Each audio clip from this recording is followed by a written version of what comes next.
রাসূল পাক সাল্লাল্লাহু আলাইহি ওয়াসাল্লাম বলেন, একদা এক ব্যক্তি কোনো এক গভীর জঙ্গলে ভ্রমণ করিতেছিল। হঠাৎ সে এক মেঘখণ্ড হইতে এক গায়েবী আওয়াজ শুনিতে পাইল, অমুকের বাগিচায় পানি দাও। এই আওয়াজের সঙ্গে সঙ্গে এক খণ্ড মেঘ বাগিচার উপরে আসিয়া পৌঁছিল। প্রবল বৃষ্টিপাতে বাগান প্লাবিত হইয়া গেল। পানির স্রোত একটি নালা দিয়া বহিয়া চলিল। ওই লোকটি পানির স্রোত অনুসরণ করিয়া চলিল। কিছুদূর গিয়া দেখিল, একটি লোক কোদাল দ্বারা ক্ষেতের আইল বাঁধিয়া ওই পানি তাহার বাগিচায় আটকাইতেছে। লোকটি বাগিচাওয়ালাকে জিজ্ঞাসা করিল, ভাই, আপনার নাম কি? বাগিচাওয়ালা সেই নামই বলিল, যাহা সে মেঘের মধ্য হইতে শুনিয়াছিল। অতঃপর বাগিচাওয়ালা লোকটিকে জিজ্ঞাসা করিল, ভাই, আপনি আমার নাম জিজ্ঞাসা করিলেন কেন?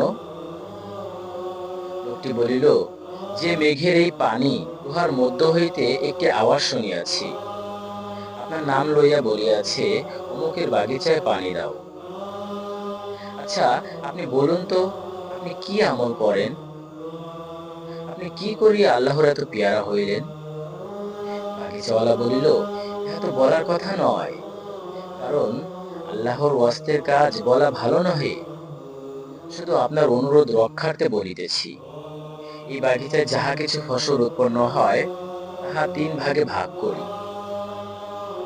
এক ভাগ আল্লাহর রাস্তায় দান করি, এক ভাগ নিজের বাল বাচ্চা সহ ভোগ করি, আর এক ভাগ বাগিচার উন্নতি কল্পে ব্যয় করি।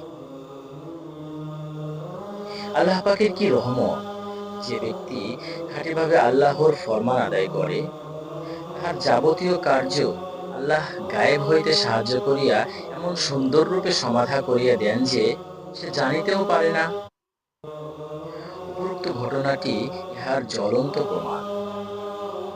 সত্যি বলা হইয়াছে যে, যে আল্লাহর হয়, আল্লাহ তাহার হইয়া যান।